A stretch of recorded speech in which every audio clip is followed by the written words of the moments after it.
Morning, Roy. Morning. It's the I don't know, sometime in 2022.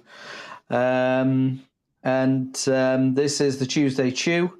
Today we're talking about the top 5 reasons that people don't buy stuff from you. And I think we're going to go a little bit controversial today. Because we should. And sales, I guess sometimes that people get all messed up. Sales is seen as, I've got stuff, I want you to buy it. But actually sales, and I could do with getting rid of that word somewhere along the line. Sales is nothing more than having a conversation that gets people to change their behavior, their current behavior, to buy stuff from you. Does that make sense, Matthew? Yeah, I mean, I think if people don't like the word sales, quite often what they do is they call it business development. Which is why you get an awful lot of people who have business development manager written on their business card rather than salesperson, because sales comes with some unfortunate negative connotations, which it shouldn't do. I mean, it's a noble profession. Nothing happens until something gets sold somewhere along the line. But I mean, if you really, really wanted to get down to the nitty gritty of it and remove any of the negative stereotypes around it, maybe we should just call it business growth. Because I mean, ultimately, what is business growth? It's more sales. I love that, business growth. Yeah. And that's what everyone wants, right? They don't want to sell. Because I mean, a lot of small businesses, which is some of our business here, they're very highly qualified. They know what they're doing. They're well experienced, but they have to build a client base in order to be successful. And sales, that's not what they've been taught. I mean, we deal a lot in the legal profession.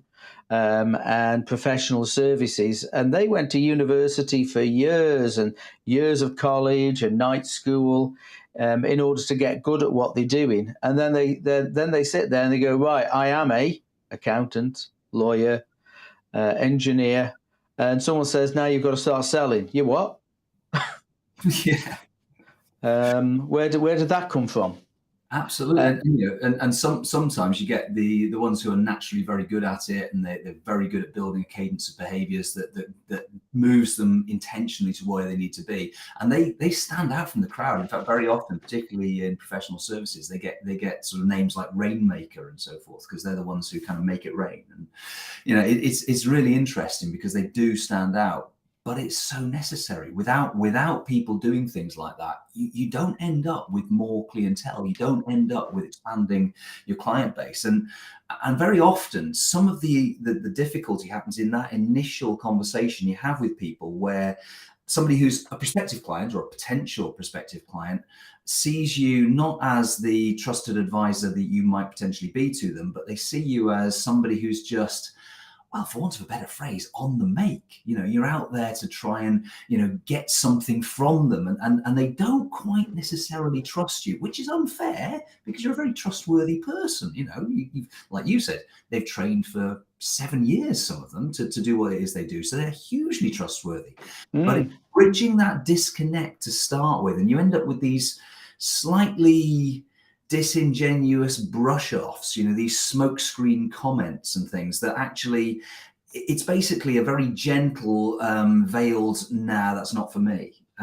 Please leave me alone kind of comment. And it's basically a way of trying to kind of have you skim off the surface of them like they're made of Teflon, so you can never really quite get a proper connection with them. And I guess that's probably part of what we're going to be talking about today. Yeah, I mean, here's the thing. If you're in sales, if you're in client development, business development, client acquisition, business growth, you're going to get some lines that you recognize. When it gets to the end, you put a lot of work, a lot of effort into it, and they're going to give you the lines. And it sort of looks like this. They give you the line and you go, oh, not again.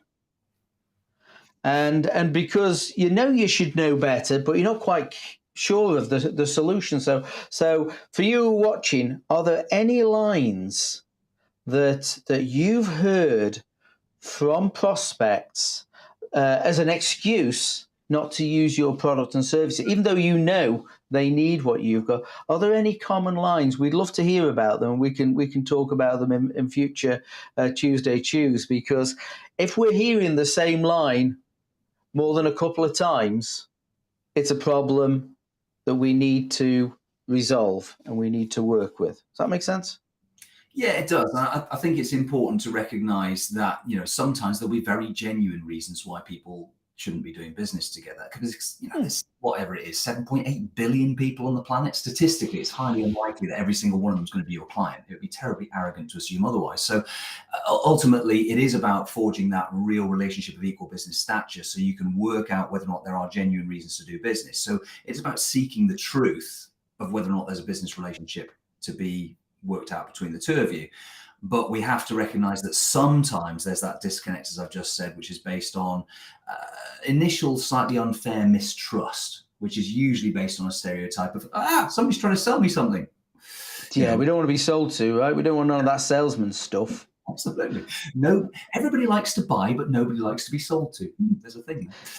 Yeah. It's interesting. Yeah, I've got a friend, and they go shopping. Every Saturday, you'll see them up, I don't know, in town or the local retail park. They like to go shopping. But when they go into a shop, typically to look for stuff to buy, when someone comes up to them and says, with a badge on, "How can I help you?" What do they say? Just looking. Just looking. Just looking. It's a standard response, and we all do it. And this is the rules. We talked about this last week, didn't we? When we was down at HQ, in that if you lie to a salesperson, you can still go to heaven. And I think that's whichever your heaven is. I guess I've got to put in at this point. Wow. Yeah, I mean, I think the key thing here is to try and do something that's a little bit different. There's a sound rule: if your competition's doing it, stop doing it straight away. And that kind of needy, weedy approach, where somebody comes rubbing their hands like Uriah Heep out of Charles Dickens, going on, "Oh, be me ever so humble. Can I help you, sir? Can I please help you?"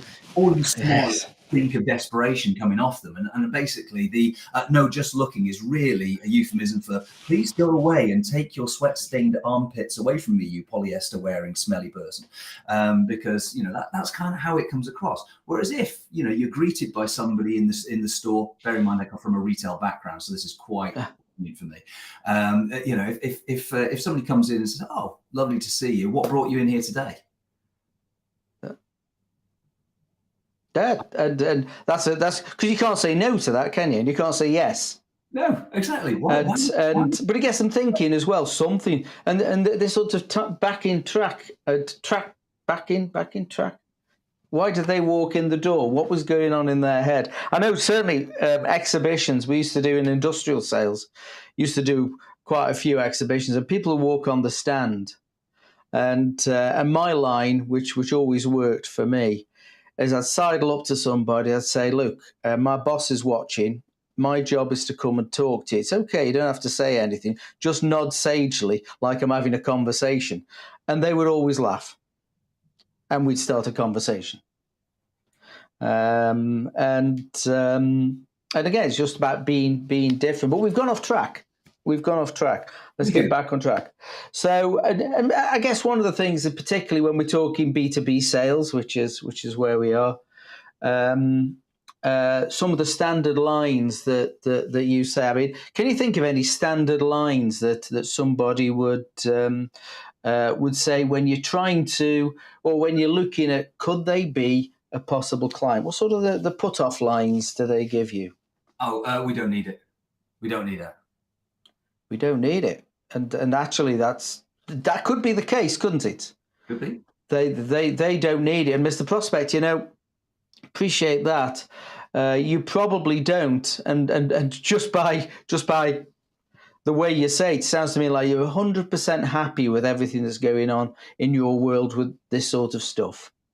Yeah, I mean, there's another phrase which I quite like on that, which is Yeah, that makes a lot of sense. Can I ask you a slightly awkward question? And I feel slightly bad about saying this, but are you saying that because you genuinely don't have a single issue in this area at all?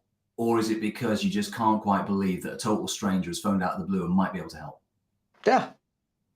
That beautiful line. I just round of applause. And if you're watching that, you should actually put your hands together. Beautiful, beautiful way of saying. Give them a couple of choices. Absolutely. And here's the thing that it's a reaction.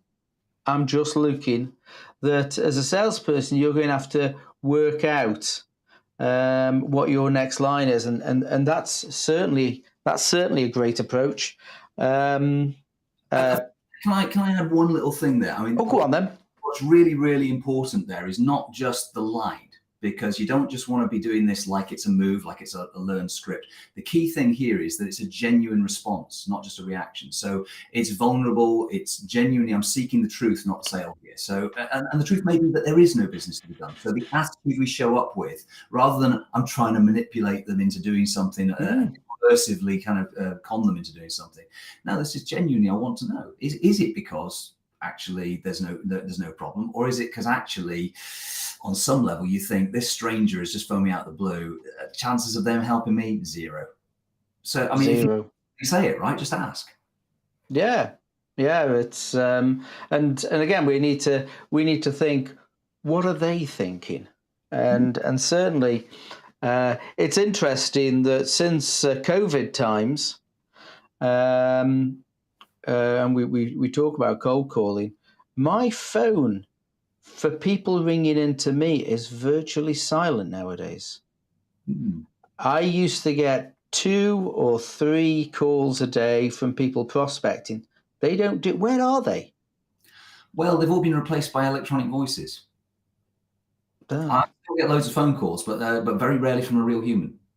My company phone rarely rings, and the mobile phone with people prospecting, not too much goes on. But I tell you what, if it ran, I mean, sometimes I'm so shocked I pick it up and talk to them just to find out how good they are at prospecting, right? And it's happy days. So what's another line? I've got a line here I just want to throw in there. I prefer someone else. I know you're good. I know what you're doing, but I prefer someone else. We have an incumbent. Again, if you're watching this, put your hand up and say, we've seen that. And if your hand's up, that's interesting. We have an incumbent. We have someone we've dealt with for years, and that's a common thing we're going to see, because a lot of people, there's very little new in this world. So if we want to grow, especially in times where people are selling less because inflation's going up, the size of the market is going to shrink. We have a choice. Do we shrink with the market, keep on doing what we're doing, shrink with the market, or do we want to eat someone else's lunch? And I prefer someone else is a common line. We have an incumbent. We've got someone we work with for years. If you want to grow your business, you're going to have to take business from someone else. And your job here is to find out and have the sort of conversation that says, well, you probably shouldn't deal with me then, because everything's great where you are. You've been dealing with this, guys. But, sometimes when I speak to people, they've got other things on the mind about what's going on. They could do something different. If there's one thing that your current supplier could do differently, what would it be? I might not be able to help you, but, what would it be? Or sometimes it's, when I talk to people in the marketplace, they tell me about how they are. They're happy, the quality is great, but sometimes the delivery can be a bit slow. And I go, but that's probably fine. You can put up with that. It doesn't really affect what you're doing. Well, it does affect what we're doing. Oh, How does it affect what you're doing? Well, it means that we become late and people are hanging around, but it's not that late. Well, if it's 2 weeks, it's really hurting us. When you say really hurting us, what does that mean? And your job is to discover the real impact of any weaknesses, because that's a chink in their armor. And this is just a very high level chink that they've never really dug down on. They've put up with stuff, and to find out where it is, because it could be that this is a major problem, but they haven't realised it. They haven't recognised it yet, and this is your opportunity, Matthew. Yeah, I think that's right. And actually, if you're sort of initially very respectful as well, because again, this is a conversation. It's a two-way thing. This is not just us sitting, opposite them and firing a bunch of different moves on them. So say, look, I respect that, because you do respect it, and actually, I really like it when my clients are very loyal with me as well. So no, I'm delighted to hear that, and I'm really delighted that you're 100% happy with your current source of supply. Can I ask you one question, if that's okay? Just this is more for market research and fact finding for me now, because obviously you're very comfortable with where you are. What is it makes them so good? Why is it that they won the business in the first place? Why do you like that makes it good for them? Yeah, remember, why did you start dealing with these people? Absolutely. And that's good. And again, not every prospect qualifies to become your client, and not every prospect has the pains or the level of commitment to change what they're doing now, because change is hard, right? It's a phrase that you come out with a lot, Matthew, about the status quo. Absolutely, our biggest enemy is the status quo, not competitors. And it's it's a HubSpot data thing from last year, when they did a bit of a study on it and discovered that 80% of these kinds of B2B transactions where there is an incumbent in play, 80% of them end up still with the incumbent. They remain with the status quo. So it's a very, very common thing. I prefer someone else. I mean, there's a bunch of things you can say. Well, they did a bit of a study on it, and we seem to have an echo. No, we don't. What we've got is I came up with a notification, and like a moron, I pressed it and it started talking to me, which was basically you. Fantastic. You know what I really like about that? We've just proved that this is totally live, and as if anybody could possibly have thought it was scripted, they now definitely know that it's not. But I thought it might have been a comment that someone was watching, and just to see what was going on. I thought, it hasn't come up on there. Let's. If we only knew what this tech was about, we'd be good at it, right? Absolutely. Very good. So thinking about another one, another really common one. I think lots of people who are watching will come across this one. Oh, we don't have any budget for that. Oh, we don't have. Yeah. And the budget question is a really, really good one. When do we want to find that out? How far down the line do we want to find that out? And typically when people find they haven't got the budget for that, it's after a lot of work's been put in. It's after quotations and presentations.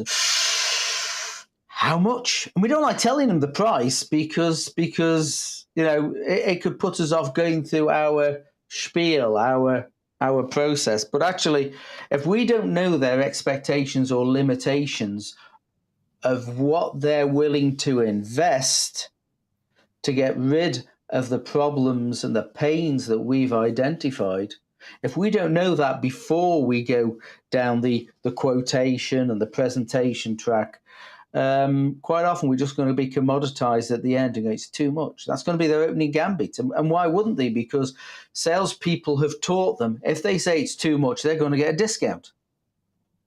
Go on. Can I say something controversial? Yes, go on then. I quite like it when they haven't got a budget. I quite like it, because that means that they didn't know about the problem. Because if you budgeted for something, well, you already know you've got a problem. And to some extent, you've already scoped out a solution, because you can't scope out a budget unless you've scoped out a solution in some way.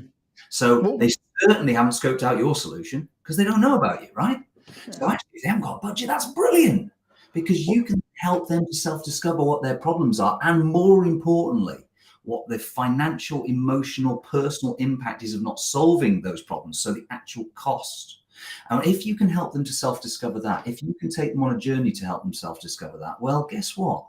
They'll find the money from somewhere. And you can even help them to self-discover where they're going to get the money from.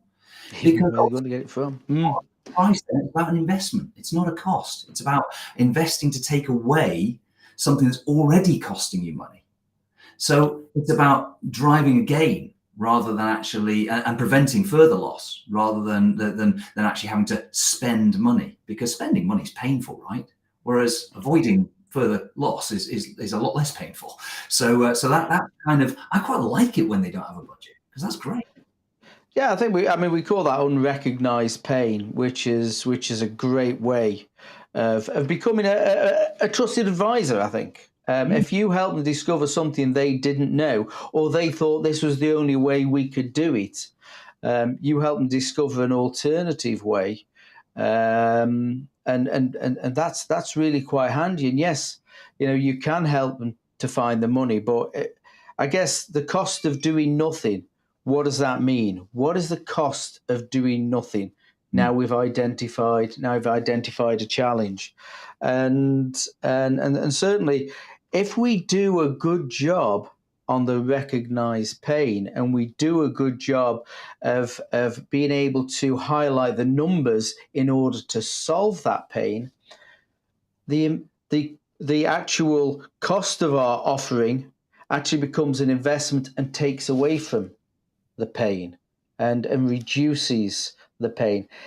If we approach it in a traditional way, and they have got a pain, and we try and sell them some stuff, we're adding to their pain. So we become part of the problem. And is it ever likely that people don't choose to do nothing? Well, I mean, and that then goes on to another one of these kind of little, I suppose, the little tripwires that we come across sometimes in these processes. And again, hopefully one that will resonate with a few people watching. Hopefully not. Maybe you've never come across this one. Maybe it's just me. I don't know.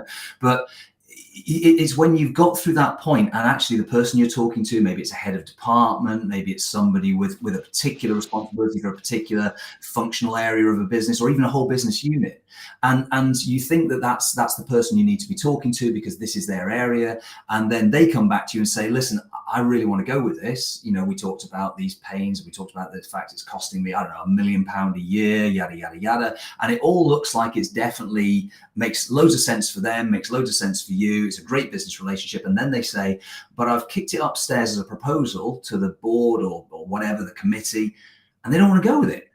And you can see that the person you've been talking to is exasperated. They're like, I don't get it. I mean, this is barking mad. But they're frustrated, but it's still there. It's still a problem. So what about that one where it's I want it, but the powers that be don't? I mean, it's and I remember dealing with a huge organization many years ago, and dealing with one division of the engineering, and they got a few £1 million problem, couple of £1 million problem that had been ongoing for quite a while, and we could solve it for, I think, about £250,000 investment, and say it would pay back in months. So done deal, right? I mean, it's there's no reason they shouldn't do it. But here's the thing: the other side of that wall was an £8 million problem. So while it might have been a big challenge for the person in front of it, in the overall list of priorities, it was tiny. Yeah. It was tiny, and the project didn't go ahead until they solved that problem. And here's a thing: that problem still wasn't their biggest problem. Ooh.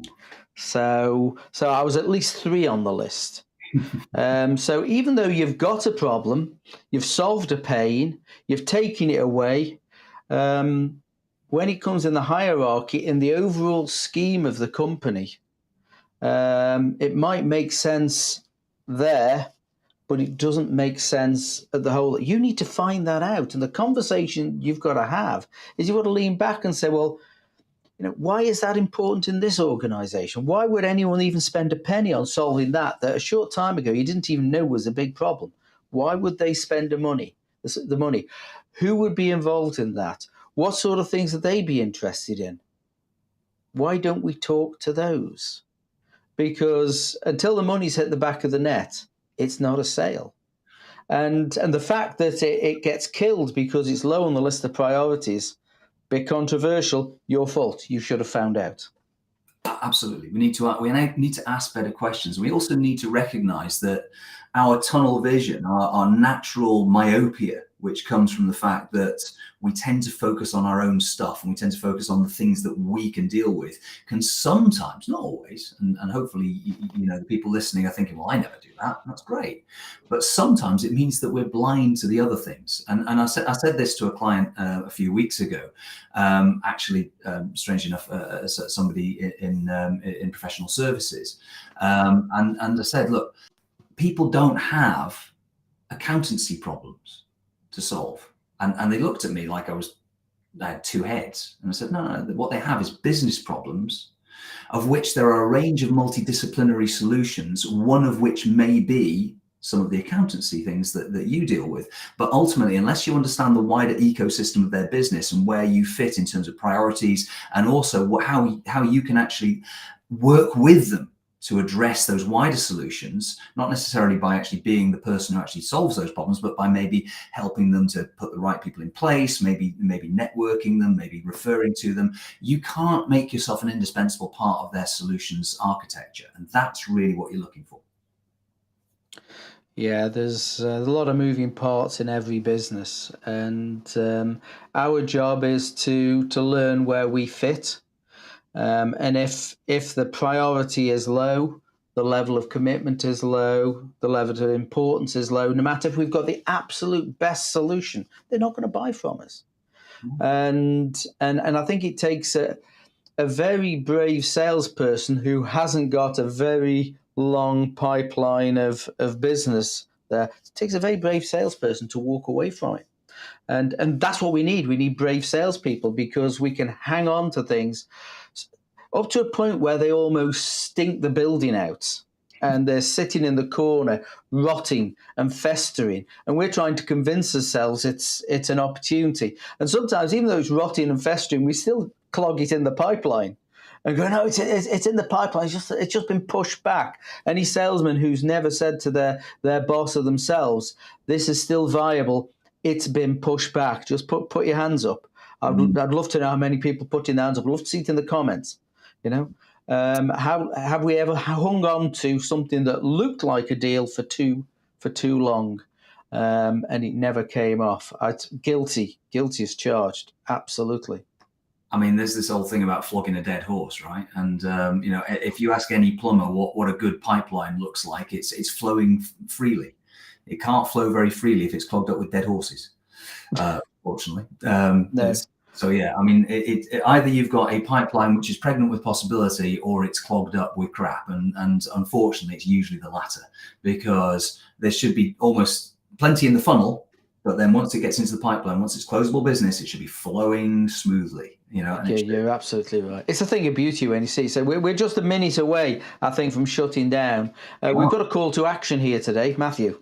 Oh, I do love a call to action. Well, if any of the stuff that we've been talking about here this morning is resonating with you, and you're sitting there nodding, maybe crying a little bit, I do apologise if that's the case. That wasn't our intention. Don't worry. The good news is that the first route to dealing with the problem is recognising we've got one.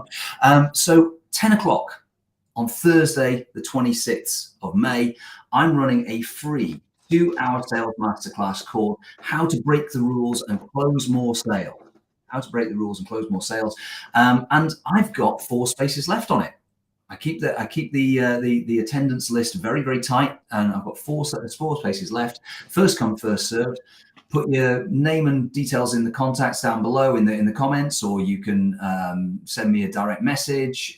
Email me at mdh@sandler.com. You can pick up the phone and talk to me. I love talking to people. 07715 269 724. I'd love to have a chat with you, or you can just message me on LinkedIn. Yeah, that's cool. And on the 9th of June, 2 till 4, same sort of thing. how buyers buy, how sellers sell, where it can all go very squiffy, and why. I'm doing that session. That's the 9th of June. Again, it's all online. My name's Roy Johnson, roy.johnson@sandler.com, or call me on my mobile. I love to get a call. 07 867 525 868, 07 867 525 868, or message me through LinkedIn. We haven't got a Tuesday Chew next week, and we haven't got one the week after. But after that, we'll be back with a vengeance, and we'll work out something to talk about. Take care. Have a good week. Be successful. And it's goodbye from Matthew. And it's goodbye from him. Whichever way him is. And have you got a joke we can't share online? Probably, but I'm not going to share it. Yeah. Bye-bye. See ya.